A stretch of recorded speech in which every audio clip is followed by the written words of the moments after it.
Chapter 11 organism and population.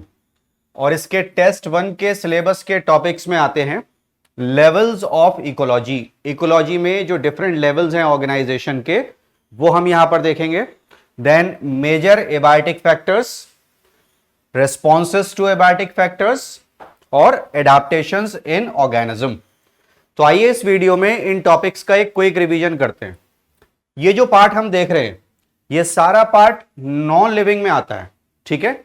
और सबसे पहले स्टार्टिंग होती है प्रोटॉन्स, न्यूट्रॉन्स और इलेक्ट्रॉन्स जो मिलकर के बनाते हैं एटम, ठीक है। ये फर्स्ट हायरार्की है, this is called physical hierarchy. हम एक्चुअली यहां पर तीनों हायरार्कीज देखेंगे। Atoms combine to form molecules, molecules combine to form compounds, और फिर बनते हैं कॉम्प्लेक्सेस ऑफ कंपाउंड्स, जिनके बाद आती है एक्चुअली सेल, ठीक है ना। तो जैसे जैसे हम ऊपर की तरफ जा रहे हैं, हम प्रोटॉन्स की तरफ जा रहे हैं, so what is happening, size and complexity of units decrease. और जैसे हम नीचे की तरफ आ रहे हैं, मींस हम हायर लेवल पर जा रहे हैं। तो यहां पर हमें दो हायरार्कीज और देखने को मिलती हैं, सेल से लेकर के ऑर्गेनिज्म तक, यह है बायोलॉजिकल हायरार्की। और जब हम नीचे की तरफ जा रहे हैं, मींस हायर लेवल पर जा रहे हैं, तो हम देखते हैं size and complexity of units ये इंक्रीज होती चली जाती है। उसके बाद में अब हमने देखा कि सेल का फॉर्मेशन हुआ, राइट। ये सारा पार्ट लिविंग है, this all part is living. Cells combine to form tissue, tissue combine होकर के बनाते हैं ऑर्गन, और ऑर्गन फिर फॉर्म करते हैं organ system. Different organ system एक पर्टिकुलर ऑर्गेनिज्म का पार्ट बनते हैं। यहां से स्टार्ट होता है actual ecological organisation. Ecology means the study of home, और हमारा होम है अर्थ, ठीक है ना। ऑर्गेनिज्म जब एक ही स्पीशीज के ग्रुप में आते हैं, वो बन जाती है पॉपुलेशन। और डिफरेंट पॉपुलेशंस ये एसिमुलेट होती हैं, एक साथ इंटरेक्ट करती हैं, तो बनती है बायोटिक कम्युनिटी। बायोटिक कम्युनिटी अपने फिजिकल एनवायरनमेंट के साथ, अपने एबायोटिक कंपोनेंट के साथ इंटरेक्ट करती है, तो फॉर्म होता है इकोसिस्टम, जिसको कहा जाता है बायोजियोकोएंसिस। और जितने भी मेजर इकोसिस्टम हैं, वो जब इकट्ठे होते हैं तो एक लार्ज रीजनल यूनिट का फॉर्मेशन होता है, जिसे हम कहते हैं बायोम। और हम वीडियो में आगे डिफरेंट बायोम्स को भी देखने वाले हैं। और फिर जितने भी बायोम एंटायर अर्थ पर हैं, वो बना लेते हैं बायोस्फीयर और इकोस्फीयर, ठीक है ना। अब यहां पर हम देख सकते हैं ये मेजर बायोम्स हैं। Number 1 tropical forest, number 2 coniferous forest, temperate forest, then grasslands, arctic and alpine tundra, और फिर डेजर्ट्स आ जाते हैं। अब अगर हम इसमें डिक्रीजिंग ऑर्डर ऑफ प्रोडक्टिविटी की बात करते हैं, तो हाईएस्ट प्रोडक्टिविटी होती है ट्रॉपिकल फॉरेस्ट की, हाईएस्ट प्रोडक्टिविटी। और लोएस्ट प्रोडक्टिविटी इस डायग्राम में हम देख सकते हैं ये डेजर्ट्स की है, जो डिपेंड करता है कि रेनफॉल कितनी मिल रही है और टेम्परेचर वेरिएशन कितना हो रहा है, ठीक है ना। आप देखिए ट्रॉपिकल रेन फॉरेस्ट को मैक्सिमम रेनफॉल मिल रही है, राइट। आप देखिए यहां से लेकर के और यहां तक ये पूरी, और जो इसका टेम्परेचर है वो 20 to 25 डिग्री के बीच में वेरी कर रहा है, राइट। स्टेबिलिटी यहां पर मिल रही है कम्युनिटी को। और डेजर्ट्स की जो आप देख सकते हैं, ये प्रोडक्टिविटी सबसे कम है, क्योंकि रेनफॉल का सबसे कम मिल रही है और टेम्परेचर में भी बहुत ज्यादा वेरिएशन हो रहा है, ऑलराइट।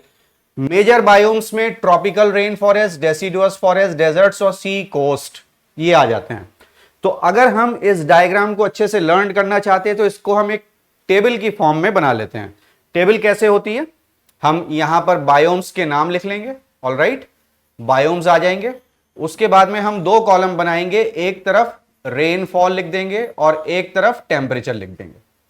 इसका एक एग्जांपल मैं आपको दे देता हूं। सपोज ट्रॉपिकल रेन फॉरेस्ट की हम बात कर रहे हैं, तो ट्रॉपिकल रेन फॉरेस्ट के लिए हम रेनफॉल यहां पर लिख देंगे 150 to 400 और 450 के बीच में आ रही है, ठीक है ना।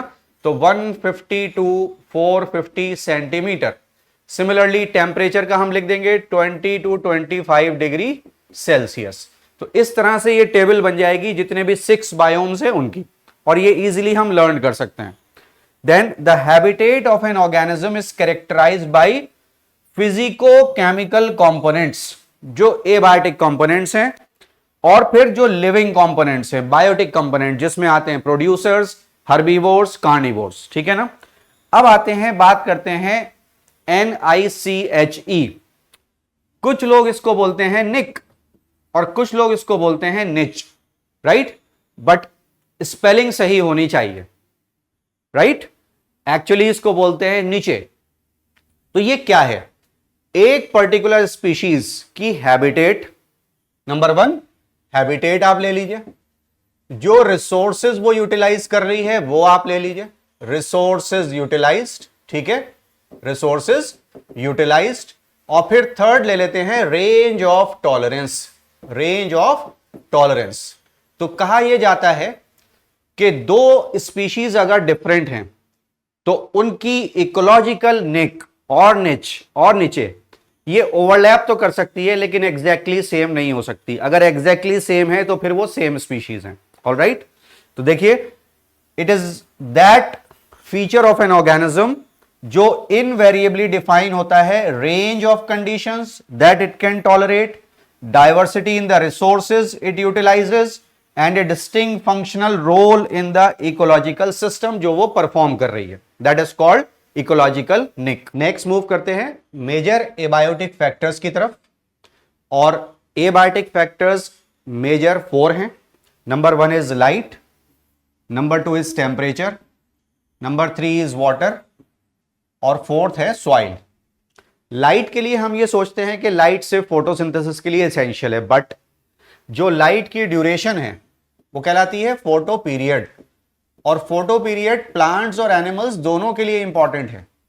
फोटो पीरियड प्लांट्स को फ्लावरिंग के लिए चाहिए, और एनिमल्स के लिए फोटो पीरियड रिक्वायर्ड है उनकी फोरेजिंग के लिए, कि कब वो खाना खाने के लिए निकलेंगे, वो फोटो पीरियड पर डिपेंडेंट है। प्लस उनकी माइग्रेटरी एक्टिविटीज और उनकी रिप्रोडक्टिव एक्टिविटीज, ये सब फोटो पीरियड पर डिपेंडेंट है। लाइट की जब हम बात करते हैं तो फॉरेस्ट में हम जानते हैं कि बहुत ज्यादा डेंस ट्रीज होते हैं, ठीक है। ये एक बहुत डेंस ट्री है और इस पर डायरेक्ट सनलाइट आ रही है, ये कहलाते हैं सन प्लांट्स और हेलियोफाइट्स, सन प्लांट्स और हेलियोफाइट्स। और कुछ ऐसे प्लांट्स होते हैं जो इन लीव्स के शेड के नीचे होते हैं, area covered by leaves in air, ये कहलाता है canopy, it is called canopy. तो इनके शेड के नीचे जो प्लांट्स हैं, छोटे प्लांट्स, उनको लो लाइट इंटेंसिटी चाहिए और ये कहलाते हैं sciophytes. Herbaceous plants and shrubs that live under the canopy, low light intensity इनको चाहिए। एनिमल्स की बात करते हैं, डायअर्नल मींस दिन में, and seasonal variation in the light intensity and photoperiod duration of light are important for their foraging, reproductive and migratory activities. और जो यूवी कंपोनेंट है ये बहुत सारे ऑर्गेनिज्म के लिए हार्मफुल होता है। देन रेड, ब्राउन और ग्रीन एल्गी। अगर हम किसी वाटर बॉडी की बात करते हैं, सपोज ये एक वाटर बॉडी है, ठीक है, तो लाइट जो पेनिट्रेट करती है, जिसकी वेवलेंथ ज्यादा होगी वो लाइट डीप वाटर में जाएगी। अब अगर हम यहां पर देखें तो ग्रीन लाइट यहां आ जाती है और रेड लाइट एकदम डीप जाती है, और जो मिक्सचर है जिससे कि ब्राउन लाइट बन रही है वो कहीं यहां पर आ रही है, राइट। तो जो रेड एल्गी हैं वो सबसे नीचे मिलते हैं, इसके बाद ब्राउन और ग्रीन एल्गी ऊपर की तरफ। Red, brown and green algae found thriving in different zones in the ocean depends on the light reaching the different depths, with red algae living in very deep waters और greater than 500 metre, बिल्कुल deep in the सी, वहां तो light पहुंचती नहीं है। तो वहां की जो ऑर्गेनिज्म है उनके लिए एनर्जी के सोर्स होते हैं कार्बोनेट्स जो वाटर में प्रेजेंट हैं, ठीक है ना, उनको तो पता ही नहीं कि सन भी कुछ है। Then next is temperature. Temperature और लाइट दोनों का सोर्स है sun, as we know, light या टेम्परेचर दोनों का सोर्स है सन। तो टेम्परेचर की बेसिस पर दो तरह के ऑर्गेनिज्म हैं जो नैरो रेंज ऑफ टेम्परेचर को टॉलरेट कर सकते हैं, these are called stenothermal. Animals की अगर बात करते हैं तो इसमें दो कैटेगरीज आती हैं एनिमल्स की, जिनका टेम्परेचर चेंज होता रहता है with the surrounding temperature. Means अगर हम बात करेंगे समर की तो वो एनिमल वार्म होंगे, और अगर विंटर्स की बात करेंगे तो वो एनिमल्स कूल हो जाएंगे। Body temperature changes and matches with that of the environment. और जो एंडोथर्म्स हैं, जैसे कि हमारी बॉडी का टेम्परेचर कांस्टेंट रहता है इररिस्पेक्टिव ऑफ द सराउंडिंग। तो ये दो कैटेगरीज हो गई, एक्टोथर्म जिनकी बॉडी का टेम्परेचर चेंज हो रहा है, और endotherms body temperature is maintain relatively constant by physiological regulation. दूसरी कैटेगरी है यूराई थर्मल, जो वाइड रेंज ऑफ टेम्परेचर को टॉलरेट कर सकते हैं। देन वाटर, वाटर के अंदर जो सॉल्यूट्स का कंसंट्रेशन है, ठीक है, वो कहलाता है सैलिनिटी, ठीक है ना, दैट इज कॉल्ड सैलिनिटी। इस बेसिस पर दो तरह के ऑर्गेनिजम्स होते हैं, यूराई हेलाइन जो वाइड रेंज ऑफ सैलिनिटीज को टॉलरेट कर सकते हैं। इसमें आते हैं एक मॉलीफिश वर्टिब्रेट है, एक invertebrate, green crab, oyster and blue crab, और mangrove trees and most of the sea grasses, ये सब यूराई हेलाइन हैं। और स्टीनोहेलाइन का मीनिंग है कि जो नैरो रेंज ऑफ सैलिनिटीज को टॉलरेट कर पाए, ठीक है। Next is soil. Soil is very very important. देखिए, अर्थ का जो भी पार्ट सॉइल वाला है वहां की प्रोडक्टिविटी हाई है, ओशंस की प्रोडक्टिविटी बहुत लो है क्योंकि वहां पर सॉइल नहीं है। तो सॉइल का पीएच, सॉइल का कॉम्पोजिशन और सॉइल की जो डिफरेंट लेयरिंग है, राइट, अर्थ क्रस्ट में, जिसको हम बोलते हैं Horizons, that comes under soil profile, that comes under soil profile, ठीक है ना। तो ये टॉप पर होता है ऑर्गेनिक लेयर, इसके बाद में topsoil A horizon, then subsoil B horizon, और फिर सी होराइजन आ जाता है नीचे की तरफ। देन ग्रेन साइज, जो टेक्सचर होता है सॉइल में, different particles, coarse sand, fine sand, silt और क्ले। तो एक good soil should be a mixture of all, क्योंकि सॉइल अगर पोरस नहीं होगी तो वाटर होल्डिंग कैपेसिटी कम हो जाएगी, राइट। और उसके बाद में आती है टोपोग्राफी। टोपोग्राफी और एग्रीगेशन कि किसी भी पर्टिकुलर जो लैंड एरिया को अगर हम ऑब्जर्व कर रहे हैं तो वहां पर किस तरह का लैंड है। ऐसा तो नहीं है कि वो उबड़ खाबड़ है, कहीं से नीचा कहीं से ऊंचा, या उसमें रॉक्स तो नहीं है, लाइक दैट, तो वो कहलाती है टोपोग्राफी। तो ये सारे फैक्टर्स किसी भी पर्टिकुलर पॉपुलेशन या बायोटिक कम्युनिटी के लिए इंपॉर्टेंट होते हैं, जिनके साथ वो इंटरेक्ट करते हैं और अपनी लाइफ को एक्चुअली वो फिट रखते हैं। नेक्स्ट मूव करते हैं ऑर्गेनिजम्स की जो रेस्पॉन्सेज होती हैं टुवर्ड्स डिफरेंट एबायोटिक फैक्टर्स। इनमें सबसे पहली आती है रेगुलेट। एक्चुअली हम जान लें कि होम्योस्टैसिस किसे कहते हैं। होम्योस्टैसिस, होम्योस्टैसिस का मीनिंग होता है to maintain internal body condition. Body की जो इंटरनल कंडीशन है उसमें सबसे इंपॉर्टेंट दो हमें जाननी चाहिए। एक होता है थर्मोरेगुलेशन, मींस बॉडी का जो टेम्परेचर है उसको मेंटेन करना, कांस्टेंट बॉडी टेम्परेचर मेंटेन करना, यह कहलाता है थर्मोरेगुलेशन। और सेकंड होता है ऑस्मोरेगुलेशन। ऑस्मोरेगुलेशन का मीनिंग होता है कि बॉडी में सॉल्यूट और सॉल्वेंट का जो कंसंट्रेशन है वो रेगुलेटेड फॉर्म में रहे, ठीक। तो ये कहलाते हैं organism regulators, to control their internal environment. और इसी में एक कैटेगरी आती है पार्शियल रेगुलेटर की। यहां जो आप ग्राफ देख रहे हैं, इस तरफ एक्सटर्नल लेवल है, इस तरफ इंटरनल लेवल है। तो रेगुलेटर्स में आप देखिए एक बिल्कुल आपको स्ट्रेट लाइन दिख रही है, ठीक है ना, और ये एक्स एक्सिस के बिल्कुल पैरेलल है। तो ये रेगुलेटर्स की पहचान है कि कांस्टेंसी शो कर रहे हैं इंटरनल एनवायरनमेंट में।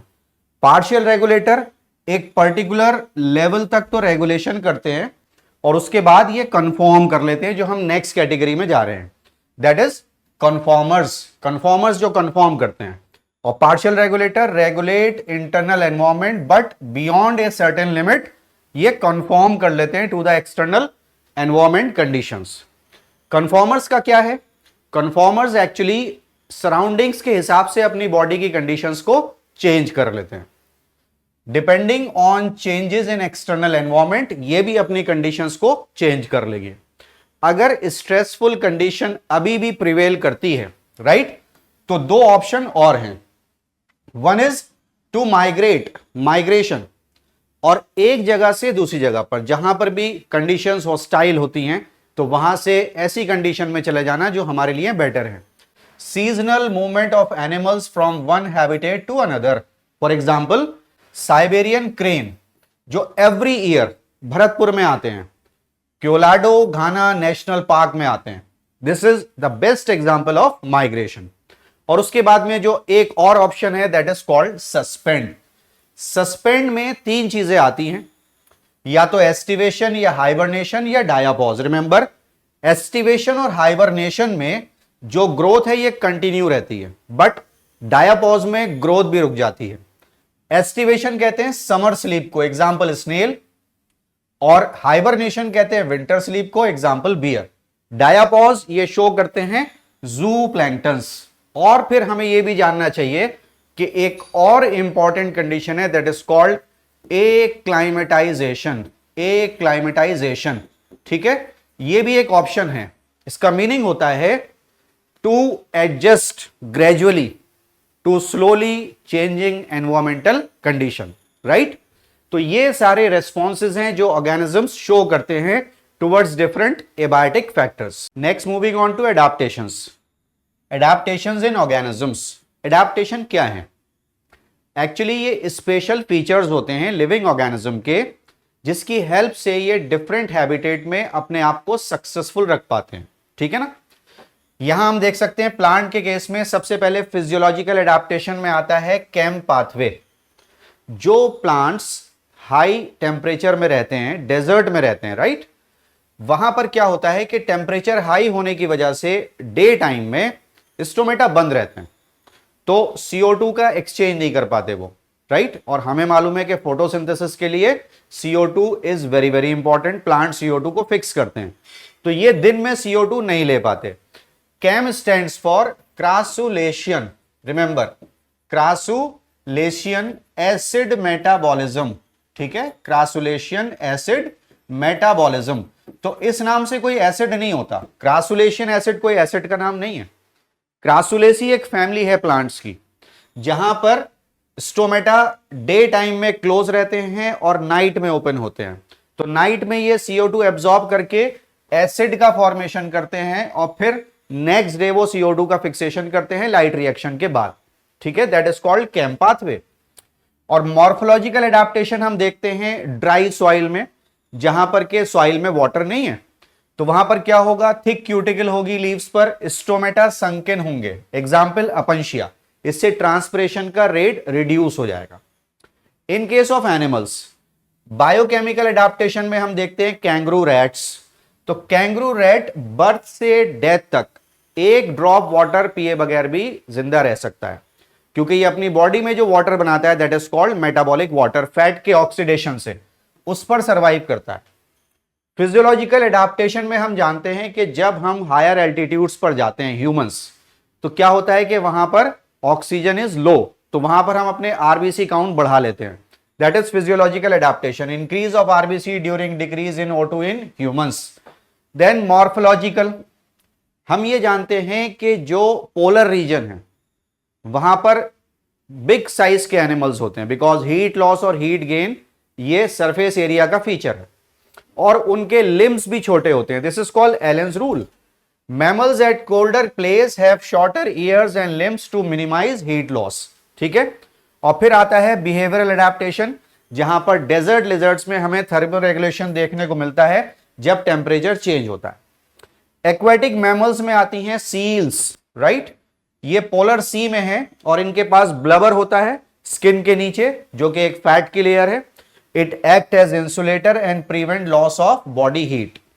Then some animals are capable of burrowing into the soil. वो क्या करेंगे, अपने बिल बना लेंगे, बरोज बना लेंगे, क्योंकि बाहर जो ग्राउंड है वहां पर हीट ज्यादा है, तो बरोज में ठंडक होती है, टेम्परेचर कम हो जाता है। और tribes living at high altitude of mountains like Himalayas, इनका तो नॉर्मली RBC काउंट हाई होता है हमसे ज्यादा, क्योंकि वहां ऑक्सीजन कम है। So they have higher count of red blood cells and total hemoglobin and also high vital capacity than people living in plains. तो इस वीडियो की हेल्प से इस टेस्ट के सिलेबस को आप एक अच्छे से रिवीजन इसका करिए। I wish you all the best. Thank you.